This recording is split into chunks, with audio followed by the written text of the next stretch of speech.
Hi, I'm Lisa K. Donner, along with Andrew Moran, Sarah Cowgill, Jim Veit, and Scott Cosenza. And this is The Conservative Five, a product of Liberty Nation, where truth is making a comeback. On today's episode, got to get back in time. Back to the future, Trump versus Clinton. Can the nation withstand a Hillary-Trump do-over? It's a gas. Angry consumers need answers to rising prices, and we'll talk pain at the pump. Exclusive for our Member Zone subscribers, we've got a new segment called Biden Plays the Limbo, How Low Can He Go? And then we have a royal problem to discuss, along with the potential fallout. Prince Andrew, the first of how many? And finally, we'll play around in our Just for Fun segment, a fan favorite where you never know what you'll learn. All this and more coming up on this edition of The Conservative Five.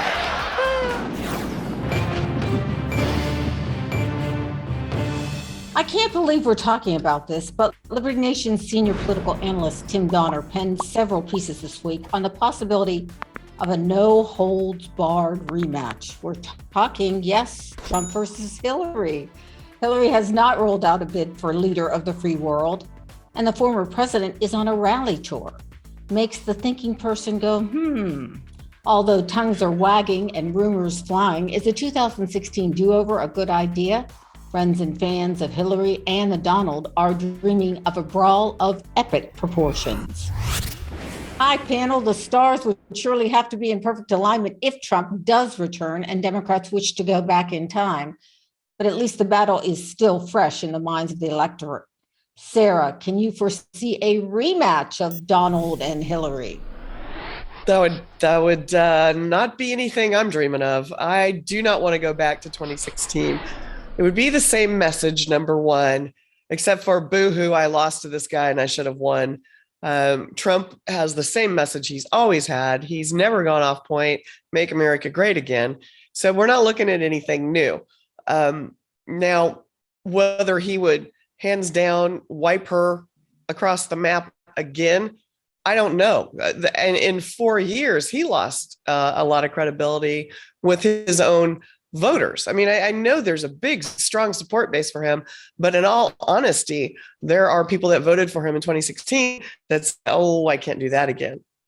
So I don't think it's a good idea one way or the other, and I hope I don't see a rematch. Jim, do you feel like there are any other rising stars that the Democratic Party can look to? I mean, if not Hillary, then who? That's a tough question. I mean, the only Democrats we really see in the news who are, they have the spotlight on them are the ones who have lost or are losing their credibility. I can see where Sarah's coming from with that. There are some Trump voters who wouldn't vote for Trump again. But on the other hand, I can appreciate the symmetry and going back to that 2016. And I don't know. I mean, I didn't support every single thing Donald Trump did, but I can't imagine a single Trump supporter that wouldn't be terrified of the idea of Hillary Clinton as president. Oh, I don't know, Andrew. Is it really so terrifying? I mean, I would think Trump would say, bring it on. Lisa, I'm going to tell you, I would love to face Hillary Clinton again. I love a rematch of 2016. Okay. Back then, everything was great. Prices were low. Gas was being pumped out. It was great. But in all seriousness, now I think this would be a great pay-per-view matchup. I would only, these committees should only run these debates on a pay-per-view stage, $50 a pop. To go back to your original poll about rising stars, I think it's very rare to find anybody interesting that provides any value, because anybody who's in the media, as James Veit said, are people who are the progressives, who are worse than Hillary Clinton. Elizabeth Warren, she's far worse than Hillary Clinton. Hillary Clinton is just the female Joe Biden. For me personally, I think the only person I like to listen to or watch would be Tulsi Gabbard, of course, but also John Delaney. He was one of the few people on the 2020 stage who was criticizing all of these multi-trillion-dollar spending schemes. And of course, Elizabeth Warren was bashing him. So aside from John Delaney and Tulsi Gabbard, I don't really see anybody who's interesting to watch. I'd watch Donald Trump, but that's just for entertainment purposes, not policy. Are we maybe missing the obvious in just counting Bernie out here just because he's too old, Scott? I mean, what do you think? And let me just ask you another thing. What do you think about Hillary Clinton's physical capability of another campaign? Well, to the second question, I'll say that her commitment to public service knows no bounds, and we can all celebrate her for that. Yeah, well, there was those questions when she first ran about the doctor, like Dr. Feelgood, who accompanied her on stage on a daily basis. That's to say nothing of the problems that she's going to have explaining all those Saudi donations to the Clinton Center that might actually be required to answer if she runs. But I don't think that there's an issue with Bernie, because the American public has no appetite for a Bernie Sanders presidency. They've never exhibited any. He didn't get enough traction to really, I think, matter, and that's a dead letter. What surprises me is that both parties seem dead set on nominating somebody perhaps who almost half of America detests. One half on the other side and the other half on the other. I mean, could they pick somebody who maybe, some folks on the other side can at least tolerate for 10 seconds? A fence straddler. Yeah, Sarah, I'm wondering if we're ignoring the elephant in the room. During his press conference, Biden was asked, when you run again, will you run again? And will it be with Kamala Harris? And he was like, yes and yes. He sounded awfully certain. People are whispering in his ear, and he can't say no, because that brings up every question on the planet of, is it health? Is it because he's got 33% approval rating right now? In one short year, he's buried himself as close to, Harry S. Truman as anybody could. So you're dealing with people that have got to get somebody who can pull some votes. Now, this is the other side of the who can run against Donald Trump. Donald Trump people who voted for Joe Biden are now going, oh, I shouldn't have done that. I should have stayed with Trump. So you don't know. I mean, if you switch things up, I think Biden would be the more logical choice to just beat him into the ground, because he has a track record of absolute failure. She doesn't really. And that could be a position that they take where they can say, well, she's never made fun of handicapped people or grabbed other women by the hoo-ha, but it doesn't matter. What matters is what perception is out there. That's reality in politics. And the perception is Biden's failure. I wouldn't touch it with a 10-foot pole. He would be the best person to run against. Andrew? Perhaps Scott can allude to this, but Hillary Clinton could also say to Trump, hey, you promised to lock me up. I'm not in jail. I'm running for president. So, that's one failing in your part. So maybe Scott can talk about that. Might not be the best way to go. Thanks, Scott. I am rendered speechless by that comment, Andrew. It's certainly not for the lack of desire, I'm sure, on Trump's part. Well, let's wind this up with, what about the optics of a Hillary Clinton, Donald Trump? And are we feeling a teensy bit sorry for the young people? I mean, it's like the battle of the geriatrics. Well, I don't feel sorry for them in any way, shape, or form. Get off your butt and stop voting from the basement and stop worrying about somebody paying your paycheck. Go get a job. I'm not worried about the young people that are not staying up. They're just listening to rhetoric. If they don't do their own, competitive thinking here, then I don't feel bad for them. They get what they get. For the other reason, the optics, I think, are going to be amazing for the media to rehash.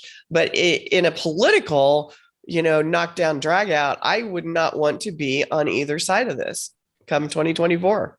Well, I'm not sure if I welcome this possible battle or if I want to see the nation calm down a bit and vote for the most logical, get the job done president. Thanks, panel, and thanks to our viewers for tuning in. We'll be sure to let you know if the rematch is a go.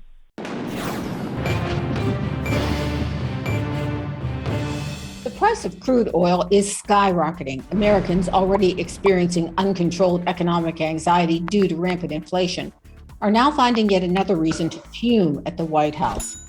As the Rolling Stones sang, it's a gas, gas, gas. Folks across the country are talking about the pain at the pump. Yes, prices once plateaued over the holidays are now escalating. If we continue to see this trend, we'll revisit July 2008, when gas reached a national average of $4.11 a gallon. Again, this was the national average. Some places in the U.S. saw closer to $5 a gallon. No one wants those days to come calling again. To help us navigate how and why this is happening, we'll begin with our Liberty Nation economic guru, Mr. Andrew Moran. Hi, Andrew. What say you about now that we're not energy independent any longer? Yeah, according to Joe Biden, it's all about mom and pop gasoline stations who are price gouging families.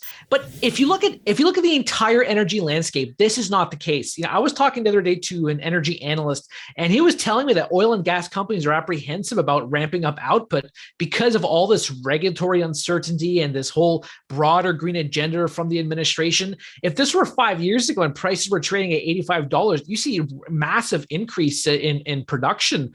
Which you did see last 5 years ago, prices were what, $65, and they're still pumping out oil because in the United States, to be profitable, you need at least $45, maybe $50 a barrel to be to make money. And then of course, there are so many other aspects involved too. OPEC, they're being modest in their price increases. The other day, there was an attack on an UAE oil facility. The Turkey-Iraq pipeline is damaged. So there's just a wide range of factors going with all these gasoline prices. But, Biden thinks, hey, if I just, investigate mom and pop gas stations and, I release 50 million barrels of oil reserves and everything's gonna be okay. But if I make one quick point here, that 50 million barrel release from the SPRs, that's actually, that includes 15 million barrels that are already dealed upon with India and China. So I thought that's interesting. So Biden's not doing anything. He's making the matters worse by not telling oil and gas companies in the US to just drill, baby, drill.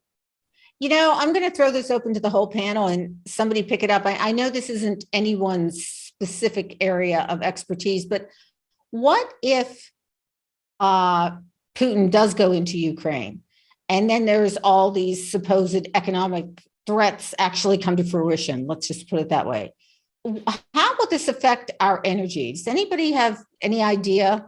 So the energy crisis in Europe was already being amplified before the Russia-Ukraine-U.S. tensions going on. These pipelines were not going into Europe. Europe relied too much on green energy. So I think for the most part, the United States on the supply side will not be as affected. The problem is that it would dramatically raise the price of energy. So oil is right now at $85 a barrel. That could easily go to $90, $95. Natural gas is at $4, could go to $5. Gasoline could go, higher as well. So I think from the United States, prices are the main factor, not so much supply, because we already produce the United States produces about 11 to 12 million barrels per day. Jim, you drive some pretty big vehicles. How is this affecting you and your family? Well, yeah, actually, out in the rural areas, we're actually a bit more sheltered from the crazy fluctuations in gas price. We see them, but it's usually not as bad. But for example, I don't think we ever saw in the last several years the $4 a gallon mark that was, the national average. Okay, we're not talking the last several years. I guess we're talking the last 12 months. They've gone up here. They've got, in Indiana, they've gone up here. We're the hub of trucking. So you're also looking at and farming. And you're looking at, diesel has gone skyrocketing high.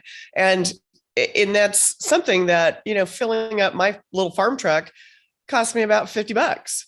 That's every time I go to the pump. And that's from $30.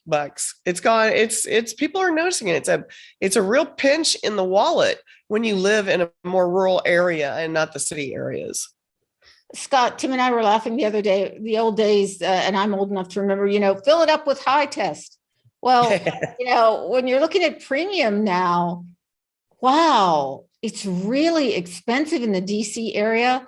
It's a little better here in Florida, but, it's really gone up. Premium has just seemed to have skyrocketed. I think there might be some sunshine here on the gas price story, which is that it's not necessarily that fuel prices are increasing so much as the dollar is becoming increasingly worthless. So that's maybe a positive news for gas producers. Well, but Scott, isn't it really both?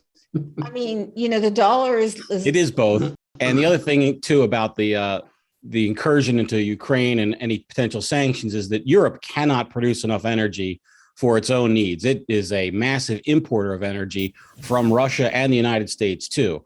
And if they have importation issues because of sanctions, well, the price for gas and any kind of energy in the United States is going to skyrocket for domestic consumers. It's going to be a real problem. If you look at the latest data, the LNG or liquefied natural gas imports to Europe have been skyrocketing this year. That's one of the reasons why natural gas has eased a bit in the last few weeks. We have the issue of the Nord Stream 2, and Europe and Germany haven't even given the okay to go ahead with this. Doesn't that sort of make it worse for the people in Europe, where they, pay petrol prices? Well, some of the comments I've seen from analysts is that I think if there's not a military conflict occurring, then natural gas prices or oil and gas prices in general would ease somewhat because of all the imports that they're doing, and a lot of these companies or a lot of these countries, for at least to power their countries, are going back to coal and all these different fossil fuels. Russia has said before this whole situation intensified they were saying, okay, you know what, we'll open up our markets to you, we'll increase our production, we'll increase our output and our exports, but there was a lot of pushback because they were saying, oh, well, if Russia gives, Germany and all the European countries more energy, then they have, a stranglehold over these countries. And therefore, Russia is going to be more powerful when, when you're desperate to keep your power lights on after investing all its green energy, you have to deal with Russia. Well, another domino ready to collapse the entire Biden administration's economic plan will have to pay the price, at least in the meantime. Some experts believe gas prices will drop just prior to the midterm elections. Imagine that. We shall see. Thanks, panel, and thanks for watching.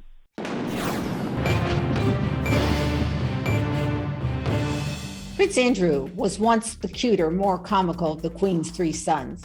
Charles was a bit more introspective, and Edward seemed to sort of disappear into the damask draperies at Buckingham Palace. Ask any prince who wrongs a beloved princess or pals around with shady characters, the public tends to kick a royal when they're down.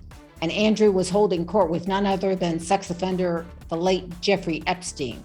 With the trial and conviction of Ghislaine Maxwell, Andrew is in the spotlight once again. Oh dear, the fallout. Elizabeth II has accepted Andrew's return of royal privileges and military titles. The beleaguered prince must now face the consequences, more or less, as a private citizen. Scott Cosenza, Esquire, is here today to update us on Andrew's chances of surviving. What's next? Well, he lost his bid, Lisa, to be covered under the settlement agreement that Jeffrey Epstein settled with Virginia Giuffre, who is his most prominent accuser. He paid her $500,000 to not face her in civil court. And it was a broadly written agreement that Prince Andrew hoped to be covered under. Basically, it said that anybody who could have been sued in this lawsuit is now covered under the settlement and can't be attached in the future. Well, he's going to have to be, he is going to be attached in the future. The question still remains whether he's going to be in court in the Southern District in Manhattan. He has many future sort of defenses. This is like a full employment act for lawyers. And while he will have to face it as a private citizen, he'll have the Queen's Bank account probably to do it. So, we're far from seeing him we are far from seeing him at trial, but it's closer now than it's ever been. He's in trouble, Sarah. He's in trouble.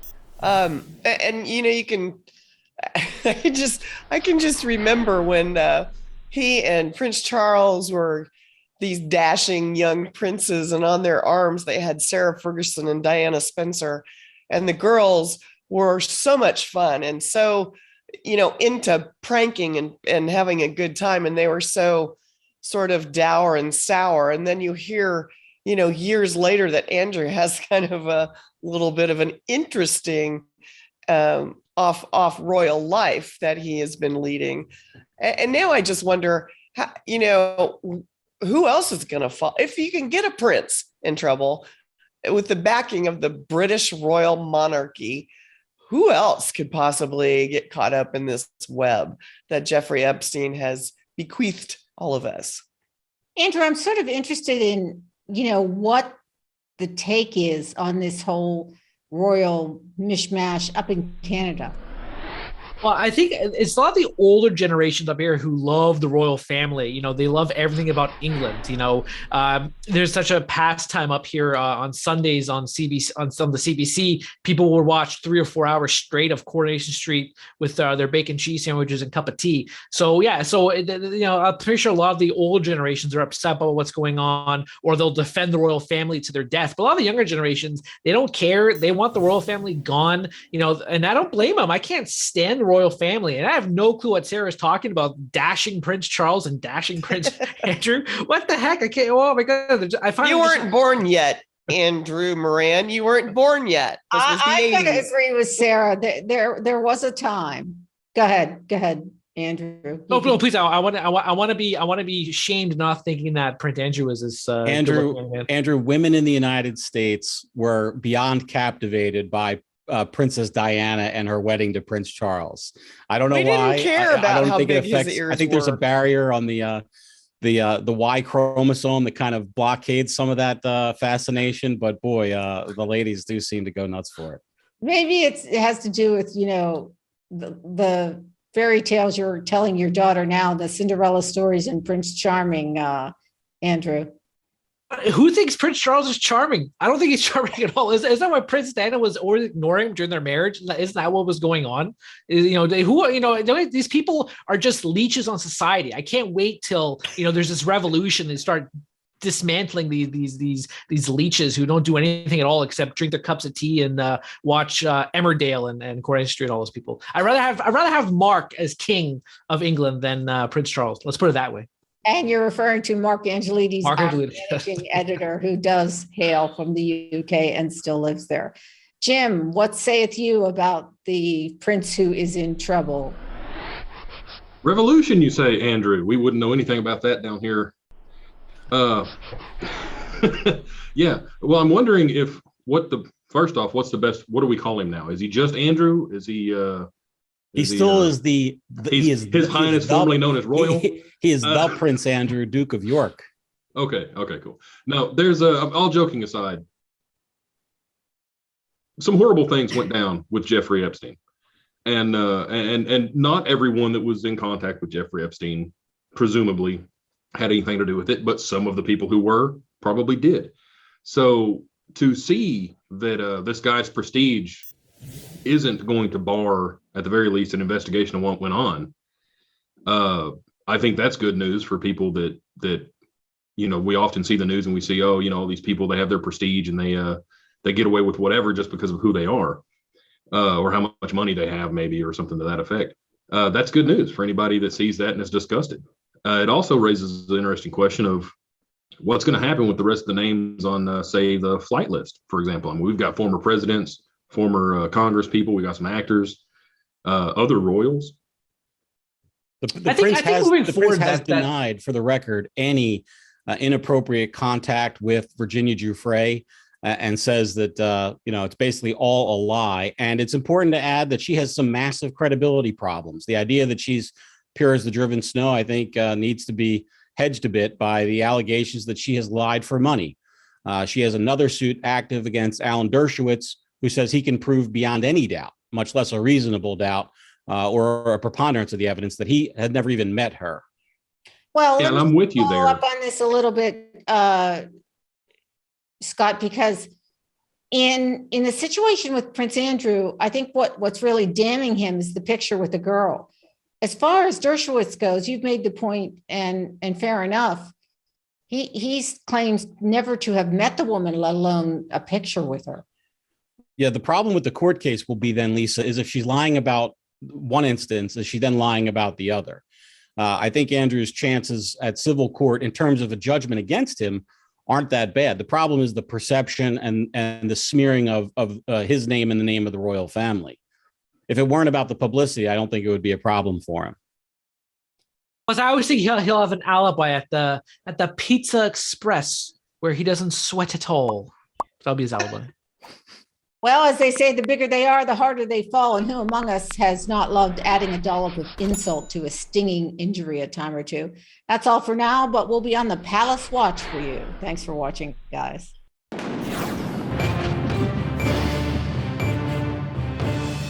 2022 doesn't seem much different than the previous year. In light of trying to move on, we're going to play a game called Political Worst Case Scenarios. Remember, audience, this is all in fun, which is why we call it Just for Fun.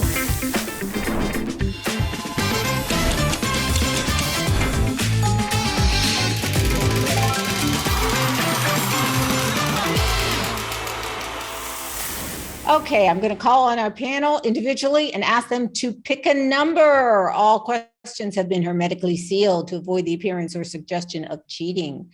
All right, Andrew, we're going to go with you. You've always got some quip for something funny going on in the background. So pick a number.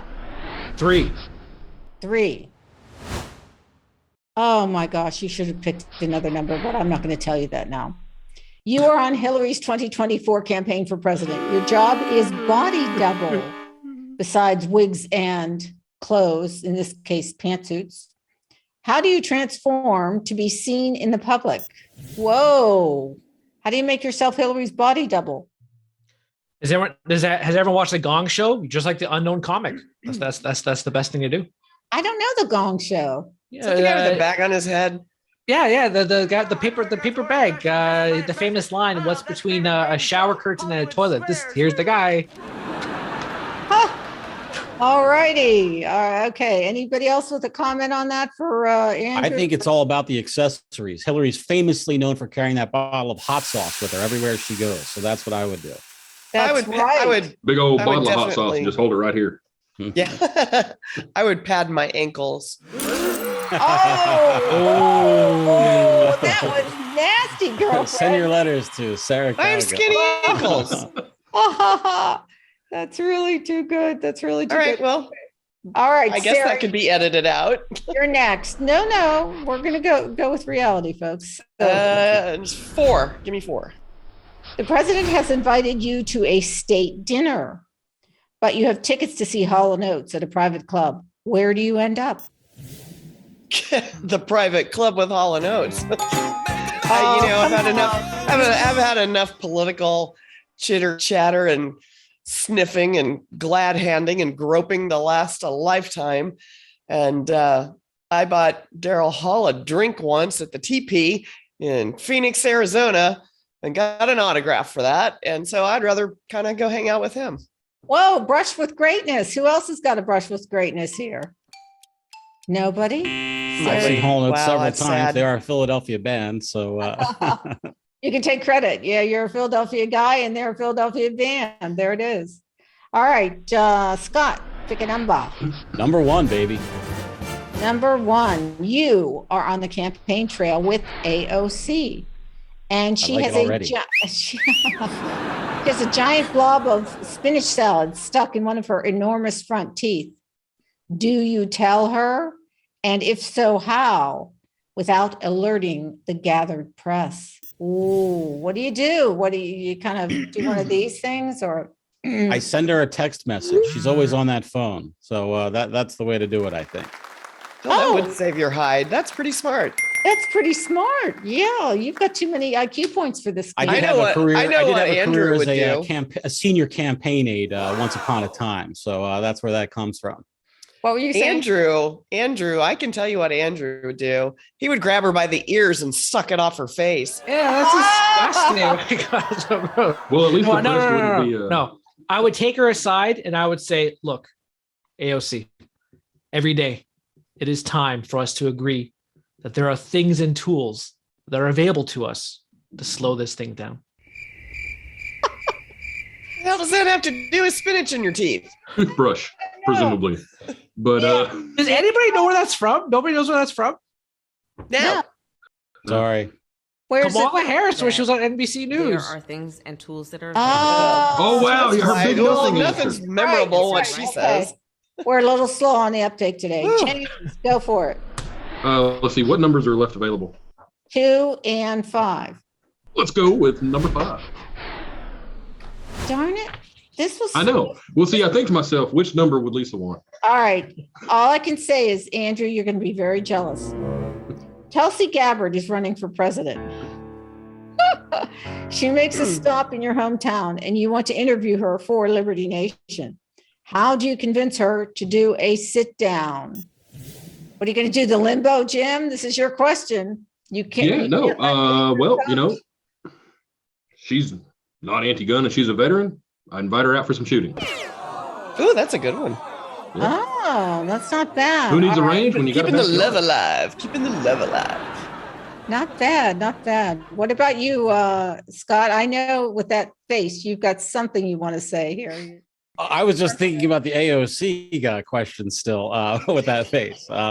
For Tulsi, I think the veteran angle actually is the way to go about it. And I would actually just find some veteran that I could co-opt to say, hey, so-and-so veteran organization wants to have you with me there. Can you please do it? All right, Andrew, I'm going to give you final say on this since it's about Tulsi, your heartthrob. Yeah, so we'll go to Nathan Phillips Square in Toronto, and we'll get a nice little blanket on the grass, and I'll bring my phone with me, and we'll watch clips of Max Boot and Bill Kristol and all these other neocons making fools of themselves, and then I'll take my jacket off and I'll say, hey, what do you think of this Second Amendment, huh? What do you think of these guns? What do you think of these? These are nice, huh? And then your guns, you could just raise your guns, right? And then we'll run. And in the end, there will be no actual Ellen interview. Oh. And then we're off to the sunset. There you go. Yeah, we'll all be invited to the wedding. Last but not least, moi, which means I get stuck with two. Next time, Sarah. Scott, did you go? Yes. Yeah. AOC. Okay. Who didn't go? He had AOC. Me. Moi. Okay. All right. I'm lost. Okay. I am Biden's speechwriter. It's on the eve of Election Day 2024, and as custom, you have to write a concession speech. Where do you begin? I would definitely begin with Neil Kinnock. Joe loves his writing. That was a laugh line. Nobody laughed at Neil Kinnock. I did. Sorry. Thank you. You could laugh a little louder. Everybody laugh. Mine was an authentic laugh. That's you earned a small laugh. I mean, he's going to start with Neil Kinnock and maybe end with Ted Sorensen, do a little JFKing in the middle there.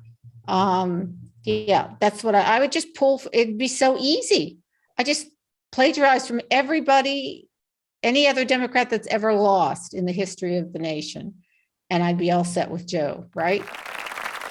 Yeah, maybe add a few false starts in there and change your mind mid-sentence. Sounds like a win. The premise is wrong. He's not going to concede. It's the new normal now. He'll just he laid the foundation at the speech the other day. Oh, he'll problems concede with the election. He'll concede because he doesn't know what else to do, and people have to say, "Here it is, Joe. Read this because you lost," and it's going to read. And don't be a lying dog-faced pony soldier. Exactly, and you ain't American because you didn't vote for me, and you deserve what you get. And now this next Republican president could put you all in chains. You took my line, Andrew. All right, folks. Well, now you know that Liberty Nation planned to survive political worst-case scenarios. We hope we never have to act upon any of them. Anyway, folks, we hope you played along. And remember to share your political worst-case problems with us in the comments section on Facebook or YouTube. Thanks for joining us, and pop on over to libertynation.com for a little bit of sanity, analysis, and the very best in political humor. And don't forget to check our daily memes to keep a smile on your face.